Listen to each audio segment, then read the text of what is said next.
अच्छा बिस्मिल्लाहिर्रहमानिर्रहीम। अच्छा ये नेक्स्ट पिक्चर मैंने सिर्फ इसलिए डाली थी कि वो रिपीटेडली जो चीज़ मैं आपको याद करवा रही हूँ ना, उसके लिए मैंने ये पिक्चर डाली है। देखें ये यहाँ पे सबसे लेटरल पे ये कौन सा मसल है, लेफ्ट क्वाड्रेटिस लंबोरम है, ठीक है, लोअर लिम्ब का जो मसल है। उसके साथ थोड़ा सा मीडियल तरफ क्या है, सॉस मेजर है, सॉस मेजर। और ये जो सेंटर में सारे क्रूरा नज़र आ रहे हैं ना, ये डायफ्रेम के। क्यों मैंने ये चीज़ करवाई है, क्यों मैं बता रही हूँ, क्योंकि देखो ये सबसे लेटरल पे क्वाड्रेटिस है ना, तो लेटरल आर्कुएट लिगामेंट क्या बना रहा है, ये क्वाड्रेटिस बना रहा है। उसके साथ सॉस है तो मीडियल आर्कुएट लिगामेंट सॉस बना रहा है।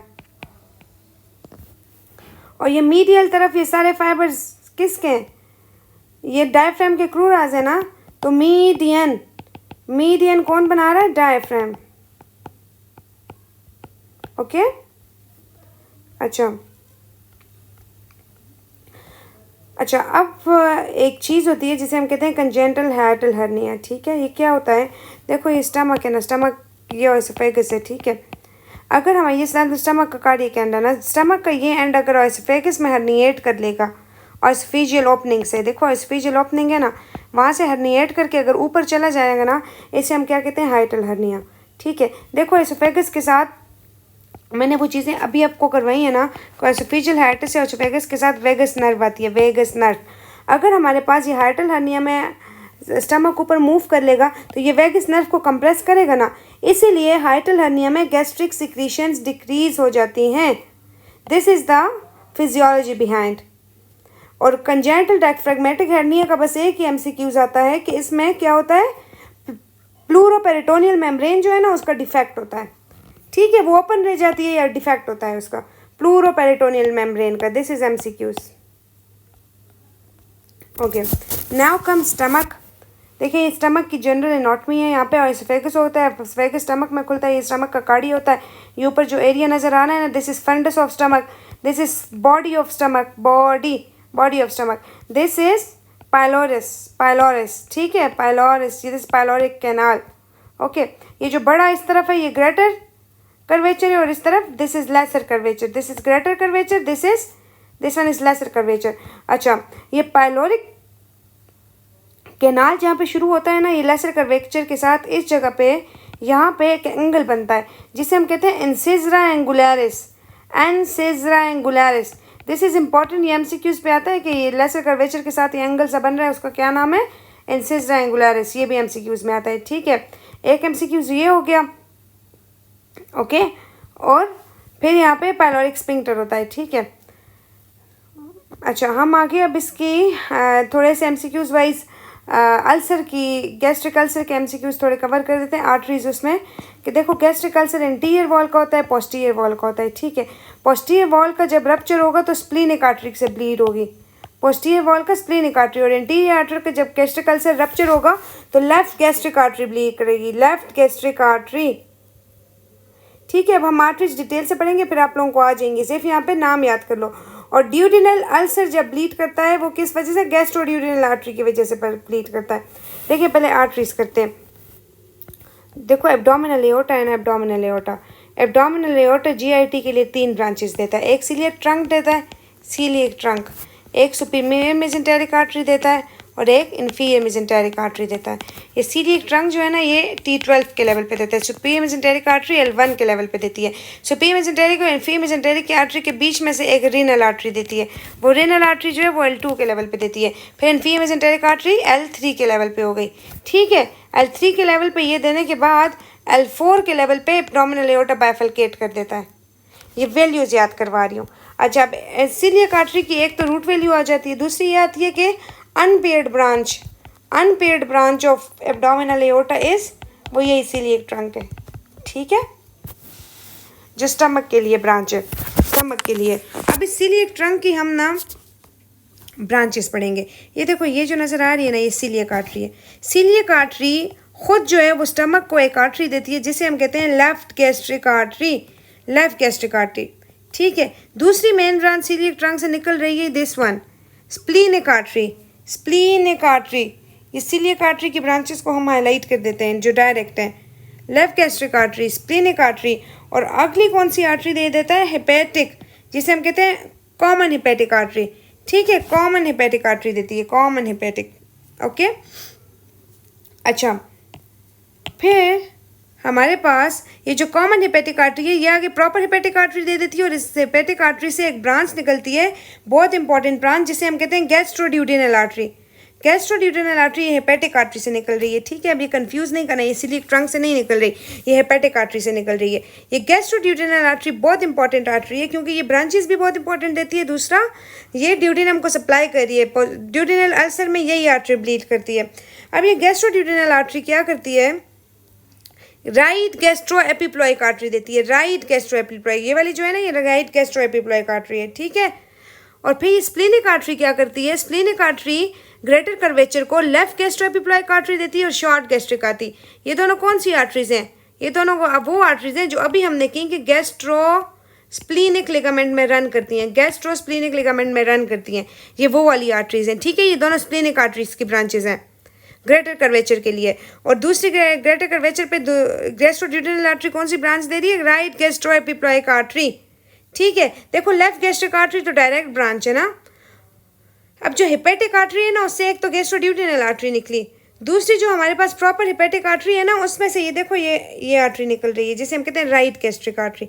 Right gastric artery is not direct branch of celiac trunk. Right gastric artery arises from hepatic artery. Left gastric artery is direct branch of celiac trunk, while right gastric artery arises from celiac trunk.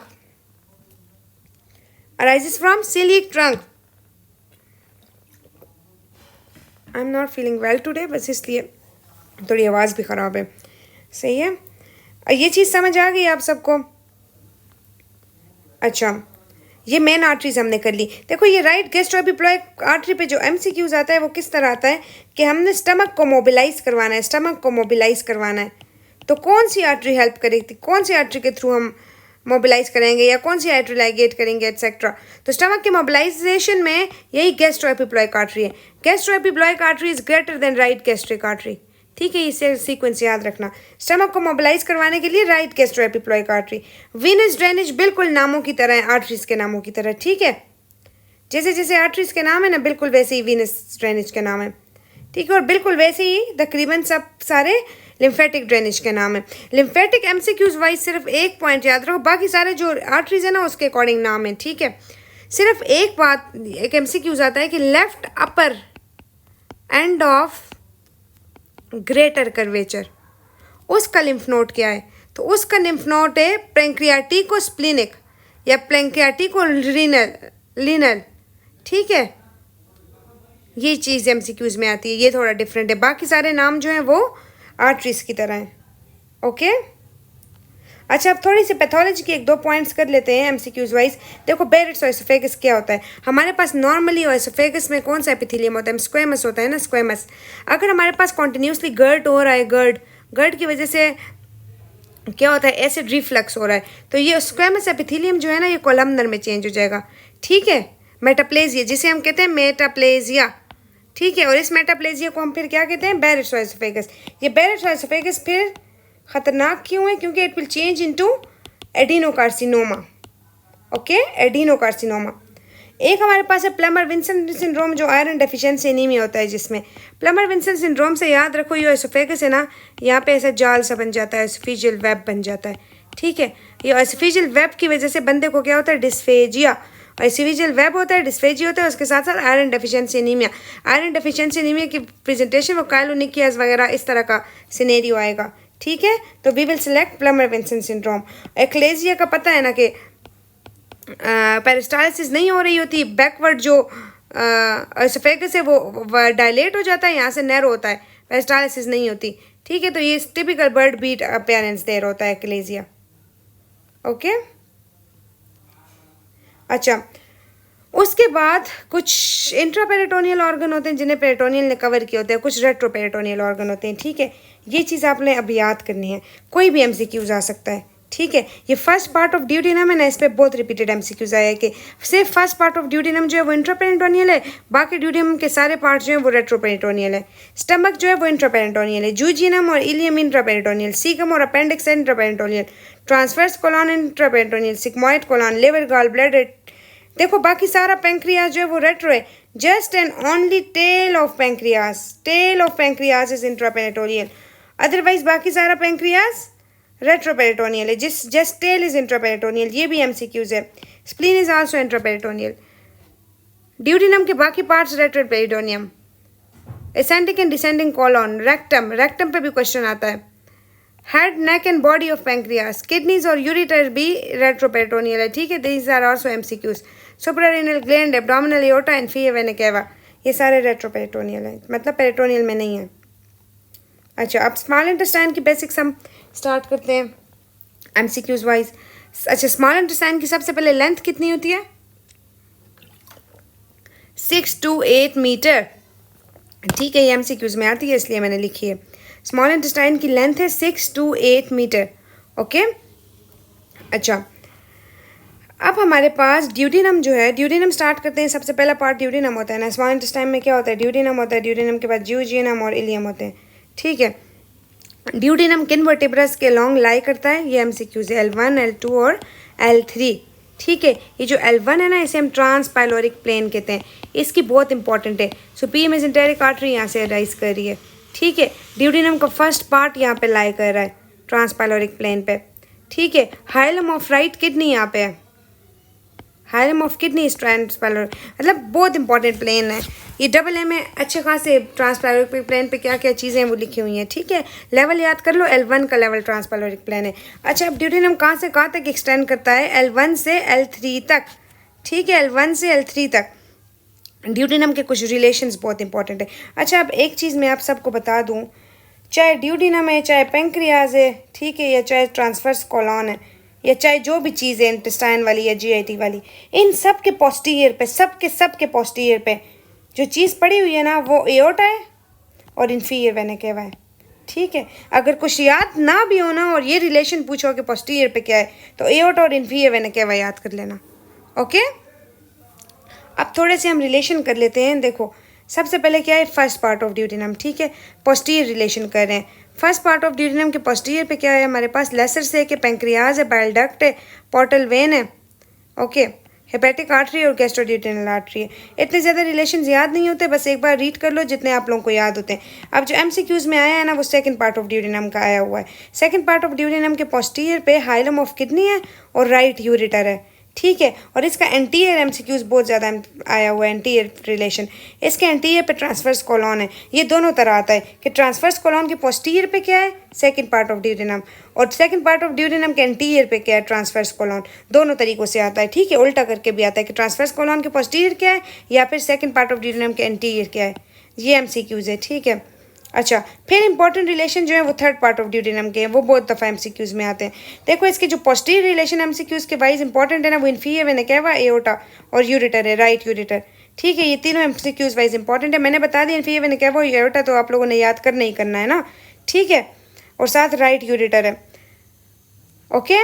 और इसके interior relation भी बहुत important है। ये देखो, ये third part of duodenum है ना, इसके पोस्टीरियर तो हमने कर लिया, क्या है ये? एओर्टा और इन्फीरियर वेना केवा, एओर्टा और इन्फीरियर वेना केवा। और इसके इंटीरियर पे जो ये दो वेसल्स नज़र आ रहे हैं, ये सुपीरियर मेसेंटेरिक वेसल्स हैं। कौन से वेसल्स हैं? Superior mesenteric. कौन से? Superior mesenteric. कौन से? Superior mesenteric. Third part of duodenum के इंटीरियर पे सुपीरियर मेसेंटेरिक वेसल्स हैं, do not forget this. Third part of duodenum के इंटीरियर पे सुपीरियर मेसेंटेरिक वेसल्स हैं, ओके। ये इंपॉर्टेंट चीज़ थी। अच्छा, अब एक और इम्पॉर्टेंट चीज़ है, ये देखो, ये दिस इज़ गॉल ब्लैडर, ठीक है। ये गॉल ब्लैडर की बॉडी है और ये फंडस है, ये फंडस है, ये बॉडी है। बॉडी ऑफ गॉल ब्लैडर किसके साथ है? ड्यूडिनम के साथ पड़ी हुई है ना। और फंडस किसके साथ है? कॉलॉन के साथ है, ट्रांसवर्स कॉलॉन के साथ। अगर हमारे पास बॉडी का स्टोन हुआ, अब स्टोन जो है वो बॉडी का हुआ, तो बॉडी से जाके ड्यूडिनम को परफोरेट करेगा, ड्यूडिनम में जाएगा, ड्यूडिनम से वो स्टोन मूव करेगा सीकम में। सीकम नैरो एरिया होता है, नैरो, तो इसलिए ये वाला स्टोन ब्लॉकेज करेगा और ऑब्स्ट्रक्शन के साइन आएंगे, ठीक है। तो मतलब जो बॉडी वाला स्टोन है ना, वो ज़्यादा डेंजरस है। फंडस वाला स्टोन तो डायरेक्टली ट्रांसवर्स कॉलॉन में जाएगा, अगर रप्चर हुआ तो ट्रांसवर्स कॉलॉन में जाएगा और सीधे सीधे स्टूल में निकल जाएगा, स्टूल में निकल जाएगा। तो ये इतना ख़तरनाक नहीं है। लेकिन जो बॉडी का स्टोन है ना, it is very dangerous because it will cause obstruction. This is the point two remember, okay. और बाकी रिलेशंस लिखे हुए हैं, थर्ड पार्ट के रिलेशंस इंपॉर्टेंट है वो लिखे हुए हैं, ठीक है। अच्छा, एक चीज़ जो आती है, देखो ये सेकंड पार्ट ऑफ ड्यूडेनम में ये पैंक्रियास का हेड है। दिस इज़ द एमसीक्यूज कि पैंक्रियास का head second part of duodenum के साथ किस तरह है, तो ये एम्बेडेड है, embedded inside the second part of duodenum, okay, embedded inside, ठीक है। ये ड्यूडेनम की ब्लड सप्लाई है, ये आती है, ठीक है, ये राइट गैस्ट्रोएपिप्लॉइक आर्टरी के साथ। हमने तो चलो गैस्ट्रोड्यूडेनल आर्टरी माइंड में रखते हैं, राइट गैस्ट्रोएपिप्लॉइक आर्टरी का नहीं सोचते ना, तो राइट गैस्ट्रोएपिप्लॉइक आर्टरी भी ड्यूडेनम को सप्लाई करी होती है, ठीक है, स्टमक को भी करती है और ड्यूडेनम को भी थोड़ी सप्लाई देती है। वैसे ड्यूडेनम गैस्ट्रोड्यूडेनल आर्टरी की ब्रांच होती है सुपीरियर पैंक्रियाटिक और ड्यूडेनल आर्टरी, और सुपीरियर पैंक्रियाटिक और ड्यूडेनल आर्टरी की दोनों पार्ट्स, पोस्टीरियर भी और इंटीरियर भी, ठीक है। और दूसरा हमारे पास सुपीरियर मेसेंटेरिक आर्टरी होती है ना, इंटेस्टाइन वाली, उससे आती है इन्फीरियर पैंक्रियाटिक और ड्यूडेनल आर्टरी। ये सुपीरियर पैंक्रियाटिक और ड्यूडेनल आर्टरी, इन्फीरियर पैंक्रियाटिक, ये दोनों ड्यूडेनम को सप्लाई करती हैं फिर, ठीक है। और साथ ही राइट गैस्ट्रोएपिप्लॉइक आर्टरी। अच्छा, ये डायग्राम बहुत इंपॉर्टेंट है, इस पर बहुत एमसीक्यूज आते हैं, ठीक है। क्या बहुत टिपिकल एमसीक्यूज आते हैं कि लॉन्ग वेजर एक्ट्रा है और शॉर्ट आर्केड्स हैं, तो क्या है, लॉन्ग वेजर एक्टा वाला और थिक लेयर वाला, थिक फैटी लेयर है जिसकी, वो ज्यूजिनम है, ठीक है। और शॉर्ट वेजर एक्टा और बहुत सारे मैनी आर्केड्स, ठीक है, और थिन वॉल, ये इलियम है, ठीक है। ये डायग्राम में ही क्लियर हो जाता है, डायग्राम देखो तो समझ आ जाती है। अब ये सुपीरियर मेसेंटेरिक आर्टरी की थोड़ी सी ब्रांचेस हैं। सुपीरियर मेसेंटेरिक आर्टरी इंटेस्टाइन के लिए कहाँ तक, 2/3 ऑफ ट्रांसवर्स कॉलम तक सप्लाई करती है, ठीक है। अब इसकी ब्रांचेस कौन सी है, इसकी एक ब्रांच याद रखो, ileocolic artery, very important branch, क्योंकि ये इलियोकोलिक आर्टरी जो है वो अपेंडिक्स को सप्लाई देती है। इसका एमसीक्यूज अपेंडिक्स के साथ आता है। इलियोकोलिक आर्टरी से अपेंडिकुलर आर्टरी अराइज होती है, ठीक है। उसके अलावा right colic artery, middle colic artery, ठीक है, यूजिनल और इलियल आर्टरीज, ये सारी सुपीरियर मेसेंटेरिक आर्टरीज की ब्रांचेस हैं। सुपीरियर मेसेंटेरिक आर्टरी का लेवल क्या था, L1, ट्रांसप्लाइरिक प्लेन के लेवल पे अराइज होती है एब्डोमिनल एओर्टा से, ठीक है। अब ये थोड़ा सा अपेंडिक्स पे आ जाओ, देखो अपेंडिक्स क्या है, ये सीकम के साथ जो ये थोड़ी सी जगह ऑर्गन है ना, ऐसे हम अपेंडिक्स कहते हैं, ठीक है। अपेंडिक्स के बारे में इंपॉर्टेंट चीज़ क्या याद रखनी है, वो इसका पोजीशन है। सबसे कॉमन पोजीशन क्या है इसकी, रेट्रोसीकल पोजीशन। अपेंडिक्स जो है वो इंट्रापेरिटोनियल ऑर्गन है, ठीक है। अपेंडिक्स की आर्टीरियल सप्लाई कहाँ से आ रही है, अभी मैंने बताया ना, सुपीरियर मेसेंटेरिक आर्टरी की ब्रांच है इलियोकोलिक, या जिसे हम इलियोसीकल आर्टरी कहते हैं, वो अपेंडिक्स की सप्लाई है, ओके। अच्छा, अपेंडिसाइटिस, अच्छा इससे छोड़ो, पहले ये मैंने अभी आगे करवाया था डी एब्डोमिनल फ्रॉल के साथ कि अपेंडिसेक्टमी के दौरान जो नर्व डैमेज होगी याद रखनी है, इलियो हाइपोगैस्ट्रिक नर्व, इलियो हाइपोगैस्ट्रिक, मैंने डायग्राम में बता दी थी, अपेंडिक्स के एरिया पे थी वो, ऐसे पड़ी हुई थी ना नर्व, इलियो हाइपोगैस्ट्रिक नर्व, ओके। और अपेंडिसाइटिस में अब ये चीज़ याद कर लो कि अपेंडिसाइटिस का पेन जो है ना, अच्छा पेन जो है ना, उसमें पैरासिम्पैथेटिक को भूल जाओ, जब भी पेन आएगा ना तो बस सिंपैथेटिक करना है, जिस लेवल का भी हुआ। अब अपेंडिसाइटिस वाला कहाँ से जाता है, T10 सिंपैथेटिक से, T10 सिंपैथेटिक, फाइबर्स पेन के लिए सिंपैथेटिक याद कर लो, सिंपैथेटिक। अक्सर ऐसा एमसीक्यूज भी आता है ना, बच्चा एब्डोमिनल क्रैम्प्स के साथ आया तो पेन कहाँ से जा रहा है, सिंपैथेटिक फाइबर्स वो पेन लेके जा रहे हैं, ठीक है। पेन के साथ सिंपैथेटिक फाइबर्स याद कर लेना, ठीक है। अब लार्ज इंटेस्टाइन पे आ जाओ। लार्ज इंटेस्टाइन देखो, हम बेसिक एमसीक्यूज वाइज चीज़ें कवर कर रहे हैं, ठीक है। अब लार्ज इंटेस्टाइन पे आ जाओ। लार्ज इंटेस्टाइन में क्या होता है, सीकम होता है, ascending colon, transverse colon, descending colon, sigmoid colon, okay. ये हमारे पास राइट कोलिक फ्रैक्चर है, ये लेफ्ट कोलिक फ्रैक्चर है। जो इंपॉर्टेंट चीज़ याद करनी है, इंपॉर्टेंट चीज़ ये देखो, ये लार्ज इंटेस्टाइन में क्या है, सेगमेंट से बने हुए हैं ना, इसे हम कहते हैं हॉस्ट्रा, ये लार्ज इंटेस्टाइन के सेगमेंट और हॉस्ट्रम, ठीक है। ये बनते क्यों हैं, जो हमारे पास लॉन्गिट्यूडनल मसल होता है ना लार्ज इंटेस्टाइन का, वो 3 लेयर्स के फॉर्म में अरेंज होता है, जिसे हम कहते हैं टीनिया कोलाई। उन टीनिया कोलाई के अरेंजमेंट से ही ये हॉस्ट्रा बनते हैं। अब हमारे पास लार्ज इंटेस्टाइन की कैरेक्टरिस्टिक्स क्या हो गई, एक ये हॉस्ट्रा है इसमें, एक टीनिया कोलाई है। तीसरी क्या चीज़ है, फेट्स भी 2 लेयर्स के फॉर्म में अरेंज है, जो प्रोटेक्शन करते हैं इसकी लार्ज इंटेस्टाइन की, जिसे हम कहते हैं अपेंडिक्स एपिप्लॉय का, ठीक है, या एपिप्लॉइक अपेंडिजेस जिसे हम कहते हैं। ये चीज़ याद हो गई। एक एमसीक्यूज में ये चीज़ आती है कि हल्टन वेव्स कहाँ होते हैं, हल्टन वेव्स, तो हल्टन वेव्स सिग्मोइड कोलॉन, ये सिग्मोइड कोलॉन है ना, इसमें हल्टन वेव्स होते हैं सिग्मोइड कोलॉन में, ठीक है। अब मेगा कोलोन क्या है? मेगा कोलोन देखो, जीआईटी में तो पता है ना कि जीआईटी के को दो नर्वस सप्लाई है, एक ऑटोनॉमिक है, ऑटोनॉमिक नर्वस सिस्टम सप्लाई करती है ना। ऑटोनॉमिक में पैरासिम्पथेटिक फाइबर कौन सी है? Vagus nerve, vagus. और सिंपथेटिक कहाँ से जा रही है? ये अपनी अपनी नर्व्स है ना सिंपथेटिक, ग्रेटर स्लैंकनिंग, लेसर स्लैंकनिंग और यहाँ की पेल्विक स्लैंकनिंग नर्व्स होती है ना जीआईटी की, ठीक है। अच्छा, अब जीआईटी के एंटेरिक नर्वस सिस्टम में माइंटेरिक प्लेक्सस होता है, मीजनस प्लेक्सस होता है। मीजनस प्लेक्सस क्या करता है? मीजनस, ठीक है, वो क्या करता है? सिक्रीशंस को इंक्रीज करता है, सिक्रीशंस को। और जो माइंटेरिक प्लेक्सस है ना, वो कॉन्ट्रैक्शंस करवाता है। अब ये हर्शब्रग डिजीज़ में क्या होगा? कंजेनिटली हमारे पास ये एंटेरिक नर्वस सिस्टम एब्सेंट होगा, ठीक है, एब्सेंट होगा।